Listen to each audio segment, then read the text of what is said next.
చూసి వెళ్ళలేరా?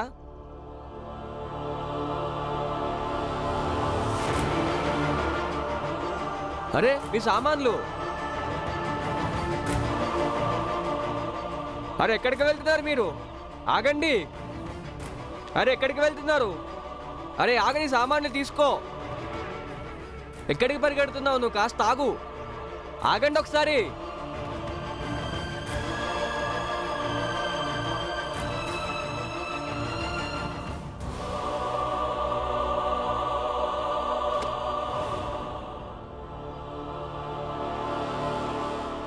ఏం చేస్తున్నావు? నన్ను వదులు. లేదు, నీకేమన్నా మర్చిపోయిందా ఏంటి? నాకు నిజంగానే మర్చిపోయింది. నాకు బతకాలని లేదు, ఇలాంటి స్వార్థపూరిత మనుషుల మధ్య జీవించాలని లేదు. సరే, లోకం చెడిపోయింది, మనుషులు స్వార్థపరులే.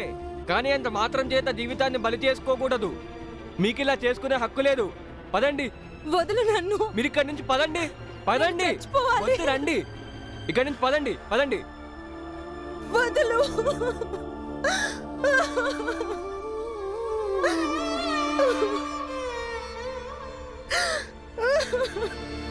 ఏమైంది? నువ్వు ప్రాణాలు ఎందుకు తీసుకోవాలనుకున్నావు? ఏమైనా అయ్యుంటే? ఏం జరిగింది నాకు చెప్పండి. అలా ఏడవకండి. ఏడవకపోతే ఇంకా ఏం చేయను నేను.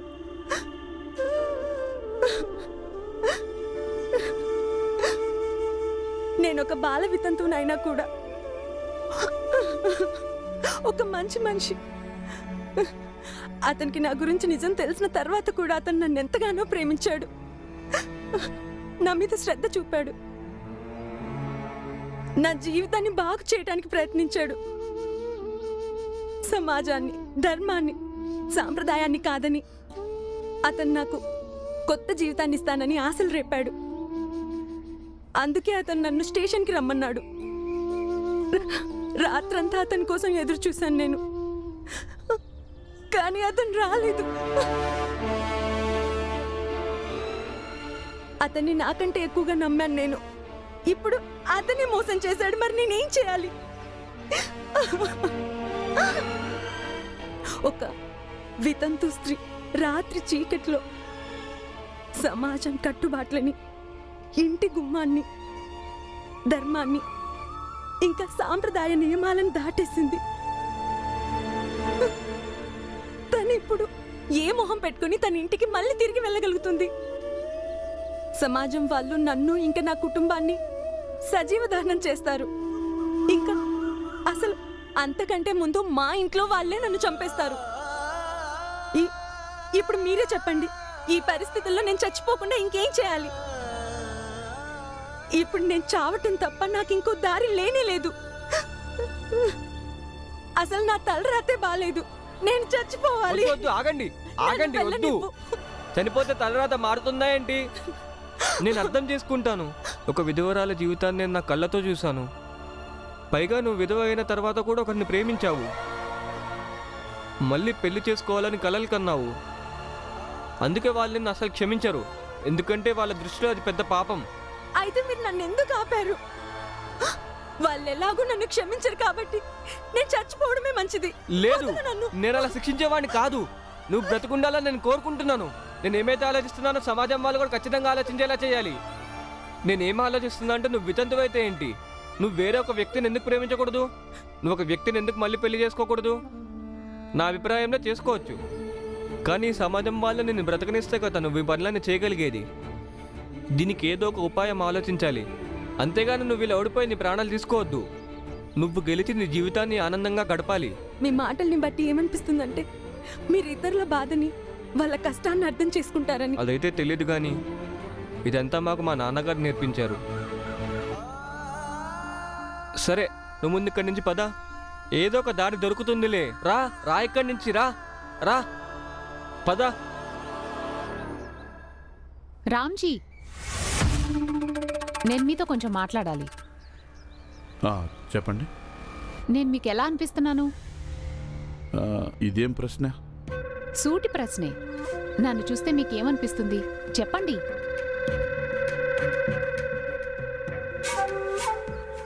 చెప్పండి ఏంటి ఏం నేను చేస్తున్నా మీకు ఎలా అనిపిస్తున్నాను అరే అరే, ఏంటిది ఏం చేస్తున్నారు చెప్పండి అరే సిగ్గుపడొద్దు అరే అరే ఏంటిది ఏం చేస్తున్నారు చెప్పండి. వదలండి అరే ఇలా చేయడం తప్పు వదలండి కాపాడండి అరే, వదలండి. కాపాడండి అరే ఎవరైనా నన్ను రక్షించండి కాపాడండి. వదలమంటుంది. ఏమైంది ఏమైంది అరే ఏమైంది ఏం జరిగింది నోర్మోయ్ ముందు ఏమైందో చెప్పండి నేను పాలు కూరగాయలు తీసుకుని వస్తున్నాను దారిలో నన్ను ఒంటరిగా చూసి ఈ మనిషి నా పైట్ లాగడానికి ప్రయత్నించాడు నన్ను బలవంతం చేయాలని అనుకున్నాడు పైగా ఈ తక్కువ జాతివాడు నన్ను అంటుకున్నాడు అరే నేను ఏం చేయలేదు ఏయ్ ఓయ్ నేను జీవితాంతం దేవదాసిలాగే ఉన్నాను దేవుడి చరణాలకి సేవ చేస్తున్నాను నేను కానీ ఈ మనిషి నన్ను అపవిత్రం చేసేసాడు అరే నేను ఏం చేయలేదు ఏ రామ్జీ, ఇప్పుడు దేవుడు కూడా నా సేవలు స్వీకరించడేమో లేదు ఈమె అబద్ధం చెప్తుంది దేవదాసి అబద్ధం చెప్తుందా నేనెందుకు అబద్ధం చెప్తాను చూడండి ఇప్పుడు మీరందరే నిర్ణయించండి ఈ మనిషి ఊరందరికీ నీతులు వల్లిస్తూ తిరిగేవాడు ఇతను ఇలా ప్రవర్తిస్తే ఇతనికి ఎలాంటి శిక్ష వేస్తారు ఇది అబద్ధం నా మాట నమ్మండి నేను ఎలాంటి తప్పు చేయలేదు నువ్వు ఏం చేసావో ఏం చేయలేదో అన్ని బయటపడతాయి. ఇక నీకు శిక్ష కూడా పడుతుంది రామ్జీ అరే నేను ఏం చేయలేదంటే నమ్మరేంటి మీరు నువ్వు ఏం చేసావో ఏం చేయలేదో అంతా ఆ స్వామి గారు ఇంకా పంచాయతీ నిర్ణయిస్తుంది. సోదరుడారా, మీరు వెళ్ళి వీడి జాతి వాళ్ళ అందరినీ పిలవండి. వాళ్ళకు కూడా తెలియాలిగా, వీడిని వాళ్ళు ఆదర్శంగా భావిస్తుంటారుగా. వీడు ఎంత నీచానికి దిగజారిన మనిషో. నేను ఏ పంచాయతీకి రాను. న్యాయం ధర్మం కంటే ఎక్కువ మీరు అందరూ తమాషా చూడాలని ఆరాటపడుతున్నారు. నా మనసుకు తెలుసు నేను ఈ అమ్మాయి పట్ల ఏమి చెడుగా ప్రవర్తించలేదు. మరి నేనెందుకు రావాలి పంచాయతీకి? తర్వాత శుద్ధికరణ ఆగు. చేస్తుంది కానీ పట్టుకోండి, ఆగు, పట్టుకోండి. అరే నేను వదలండి. ఏ రామ్జీ ఈ విషయం తేలకుండా నువ్వు ఎక్కడికి వెళ్ళలేదు. అరే వదలండి. ఆగు. మీరు తప్పు నోర్మై. చేస్తున్నారు. ఎక్కడికి వెళ్తావు? కారు తీసుకురా పంచాయతీకి నేను రాను. తప్పు చేసావు, తప్పించుకోలేవు ఆమె అబద్ధం ఎక్కువ మాట్లాడకుండా నోరు మూసుకొని పడుండు. నా మాట నమ్మండి. నువ్వేమనుకుంటున్నావు ఇంత నీచమైన పని చేసి తప్పించుకుందాం అనుకుంటున్నావా మరి మీరు అర్థం చేసుకోరండి. ఆ అమ్మాయి అబద్ధం చెప్తుంది. ముయ్యి. సోదరులారా, వీడిని స్వామి గారి దగ్గర తీసుకెళ్ళండి. నేను వెళ్ళి వీడి భార్య పిల్లలకి చెప్పేసి వస్తాను. దాని ఆదర్శ భర్త ఈ రామ్జీ సత్పాల్ ఎంత దిగజారిపోయాడో. ఏ వద్దు. తీసుకెళ్ళండి, తీసుకెళ్ళండి. నీ మీరందరూ నాటకాలు చాలా తప్పు కట్టి చేస్తున్నారు. పెట్టాడు. ఇంత నీచమైన పని చేస్తావా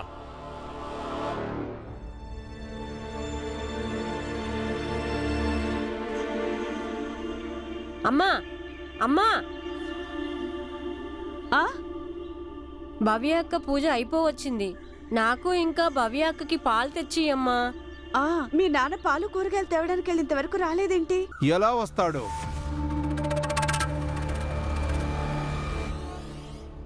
బరి తెగించి ఆడవాళ్ళని ఏడిపిస్తున్నాడు. ఇంకా ఇంట్లోకి పాలు కూరగాయలు ఎక్కడ తెస్తాడు?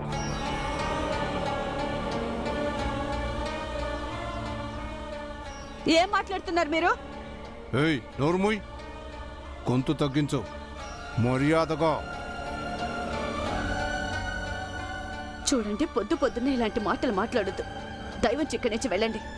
నువ్వు మా నాన్న గురించి అలాంటి తప్పుడు మాటలు మాట్లాడొద్దు. ఇక వెళ్ళి ఇక్కడి నుంచి. నేను వెళ్తాను.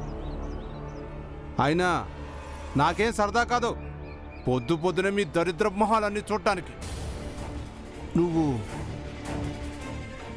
నీ భర్తని, ఇంకా నువ్వు నీ బాబుని ఆదర్శంగా భావిస్తారుగా. అదంతా ఒట్టి నటన. వాస్తవం చూస్తారా? అయితే పంచాయతీకి వెళ్ళండి. వెళ్ళి కళ్ళారా నిజం చూడండి, వినండి. రామ్జీ సత్పాల్ ఎంత నీచమైన పని చేశాడు. ఇది అబద్ధం. అబద్ధం చెప్తున్నావు నువ్వు. మా అన్నయ్య ప్రాణం పోయినా అలాంటి పని చేయడు. మీరే ఏదో చేసుంటారు మా మీద పగ తీర్చుకోవడానికి. అవును వదినా, ఈయన ఎన్నటికీ అలాంటి పని చేయరు. చాలు చాలు చాలు ఆపమ్మా. మళ్ళీ ఏడుపు మొదలు పెట్టకో. నిజం తెలుసుకుంటారా? అయితే వెళ్ళండి. పంచాయతీకి వెళ్ళి నిజమేంటో మీరే చూడండి. రామ్జీ సత్పాల్ ఎంత నీచమైన పని చేశాడు. రండి, పంచాయతీకి వచ్చి చూడండి.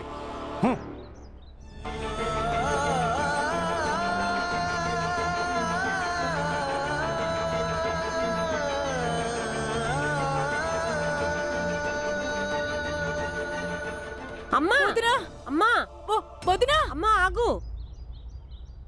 నాకు అసలు కొంచెం కూడా నమ్మబుద్ధి కావడం లేదు. రామ్జీ లాంటి మనిషి అలాంటి నీచమైన పని చేశాడంటే. లేదు, రామ్జీ అలా చేశాడంటే నేను అస్సలు నమ్మను. అయినా ఆ దేవదాసి మాటల్ని ఎలా నమ్ముతాం మనం? చూడండి, పంచాయతీలో ఏదైతే నిర్ణయం అవుతుందో అది సాక్ష్యాధారాలను బట్టి అవుతుంది. కానీ ఇది కూడా నిజమే అన్న. ఏ ఆడది కూడా అకారణంగా తన మీద తానే నింద వేసుకోదు కదా. ఏదో జరిగింది. అది నిజమేననుకో. పదండి వెళ్ళి చూద్దాం. అది కూడా పంచాయతీ నిర్ణయిస్తుంది. తప్పు రామ్జీదు లేక అమ్మాయిదు. పదండి పదండి. పంచాయతీకి వెళ్దాం. పదండి. నాకు తెలిసి ఎక్కడో ఏదో తప్పు జరిగింది.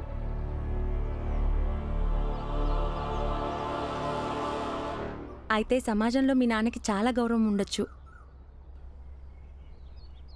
లేదు, అలాంటిదేం లేదు. సమాజం అలాంటి వాళ్ళని ఎక్కడ గౌరవిస్తుంది? ఈ సమాజం నిజాయితీ పరుల్ని భరించలేదు. అలాంటి వాళ్ళందరినీ విరోధిస్తారు, ఎందుకంటే నిజాలు మాట్లాడతారని. ఈ సమాజం అలాంటి వాళ్ళ మీద రకరకాల నిందలు వేసి వాళ్ళని అవమానిస్తారు. ఇంకా వాళ్ళని నలుగురు ముందు నవ్వుల పాలు చేయడానికి సాయశక్తిలో ప్రయత్నిస్తారు. కానీ మేము మా నాన్నని చాలా గౌరవిస్తాము. ఈరోజు నేను ఇలా ఉన్నానంటే మా నాన్న మా అందరికీ నేర్పించిన సంస్కారం వల్లే. ఇలాంటి జాతి మతం భేదాలు ఉన్నప్పటికీ ఆయన మాకు మంచి నేర్పిస్తారు.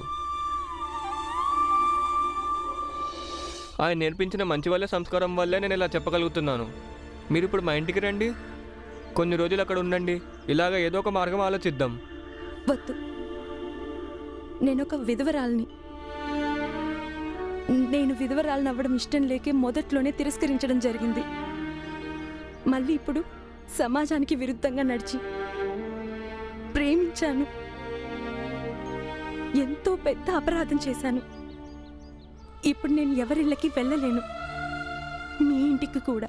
ఒకవేళ నువ్వు కుమారివై ఉంటే మా ఇంటికి వచ్చేదానివా? లేదు, వచ్చేదాన్నే కాదు. చూసారా, ఈ సమాజం ఆడవాళ్ళని వాళ్ళ ఇష్టానుసారం ఎక్కడికి వెళ్ళనీయకుండా చేయడానికి సామాజిక కట్టుబాట్ల పేరుతో హద్దులు గీశారు. ఆడవాళ్ళు వాటిని దాటాలని ఆలోచించినా కూడా పాపమే. అదంతా నాకు తెలీదు.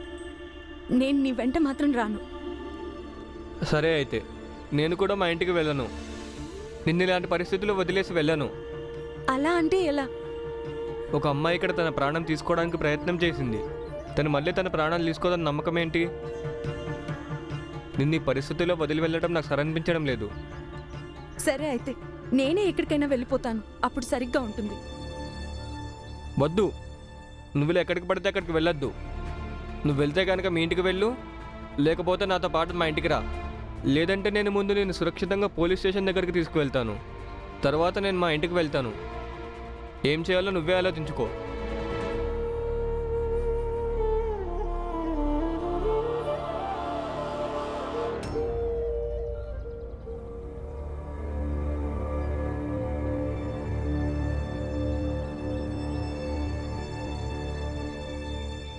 చెప్పు, విషయం ఏమిటి? ఉదయం ఏం జరిగింది? మీ అందరికీ తెలుసుగా, రోజు ఉదయం పాలు పళ్ళు కూరగాయలు తీసుకువచ్చే బాధ్యత నాదేనని. ఈ రోజు ఉదయం నేను పాలు పళ్ళు కూరగాయలు తీసుకుని తిరిగి వస్తుండగా దారిలో ఈ చిన్న జాతి వ్యక్తి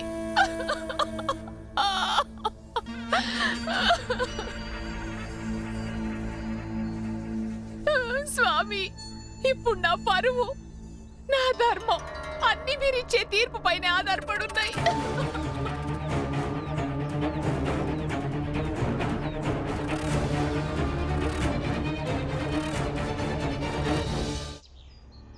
రామ్జీ, నిజానికి నువ్వొక పైకి మంచిగా కనిపించే నీచమైన వాడివి. అయినా కూడా న్యాయం అందరికీ సమానంగా అందాలి. కనుక నీ వాదన కూడా వినిపించు.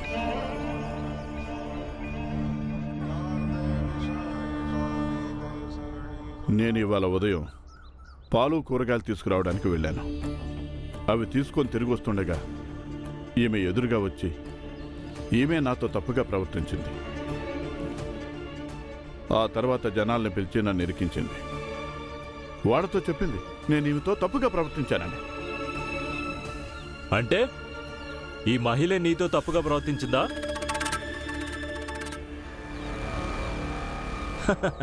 అరే, మేము మొదటిసారి వింటున్నాం ఒక స్త్రీ అలా చేసిందని. మీరు నా మాట నమ్మండి, నేను చెప్పేది నిజం. నీ దగ్గర ఏదైనా రుజువుందా ఈ అమ్మాయి అబద్ధం చెప్తుందని నువ్వు నిజం చెప్తున్నావని?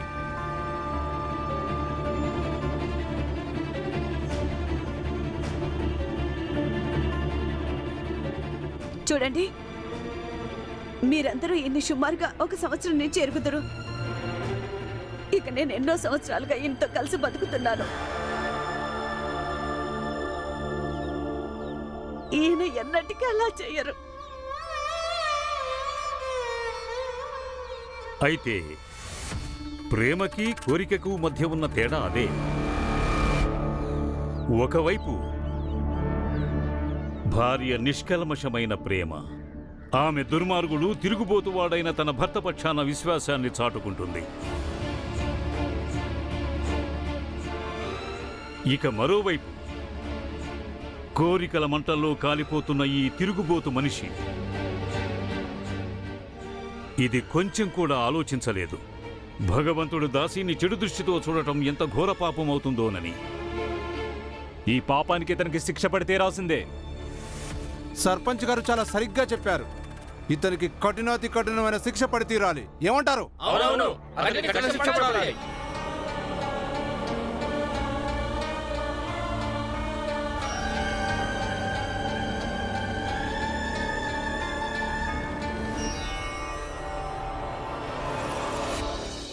కానీ అసలు తప్పెవరిది, మా నాన్నదా లేక అక్కదా?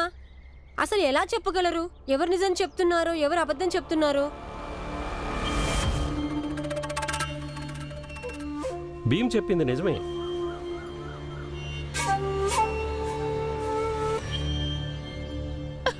నేను ఒట్టేసి మరీ చెప్తున్నాను, ఇది అబద్ధం కాదు. నేను జీవితం అంతా భగవంతుడికి దాసినై ఆయనకి సేవలు చేశాను. ఒకవేళ నేను ఇప్పుడు అబద్ధం చెప్తే కనుక ఇప్పటికిప్పుడే నా ప్రాణాలు పోతాయి. తను అబద్ధం చెప్తోంది. అగో, అంటే నువ్వు చెప్పదలుచుకున్నదేమిటి? ఈమె దేవుడి మీద అబద్ధపు ప్రమాణాలు చేసిందనా? అవును, ఈమె అబద్ధం చెప్తోంది. నోర్ముయ్. ఒకవేళ నువ్వు దేవుణ్ణి నమ్మకపోతే నమ్మకపో. మా నమ్మకాన్ని ఈ విధంగా అవమానించవద్దు.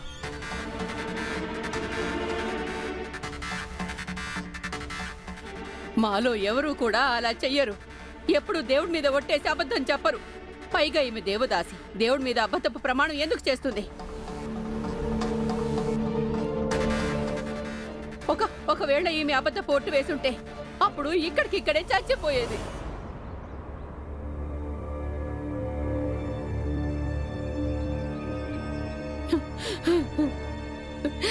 ఇదిగో ఇది ఆ భగవంతుడికి సమర్పించిన మాల. దీన్ని మా అమ్మకిచ్చింది. మా అమ్మ నాకిచ్చింది. ఈ రోజు దాకా నా జీవితంలో ఎన్ని కష్టాలు వచ్చినా సరే ఈ మాలను చేతిలో పట్టుకొని నేను భరించాను.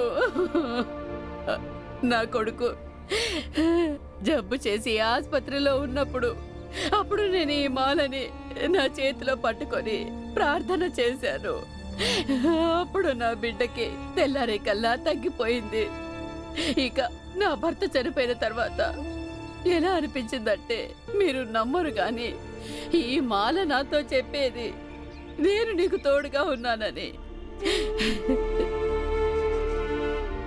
ఇది నాకు దైవం. నా దైవం అంటే నాకు చాలా నమ్మకం, చాలా నమ్మకం.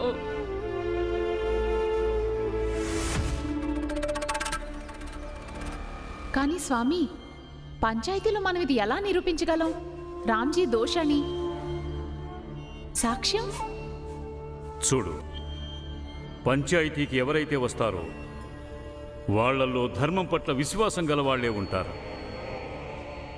అందుకని నువ్వు ప్రతి మాటకి ధర్మాన్ని అడ్డుపెట్టాలి. జనాల్ని ధర్మం పేరు చెప్పి ఉద్వేగపరచాలి. అప్పుడు వాళ్లలో ఎవరో ఒకరు వచ్చి ధర్మానికి కొమ్ము కాస్తారు. వాళ్ళ భుజం మీదే తుపాకీ పెట్టి మనం కాల్చాలి. ఏ గుంపులోనైనా అలాంటి వాళ్ళు ఖచ్చితంగా ఉంటారు.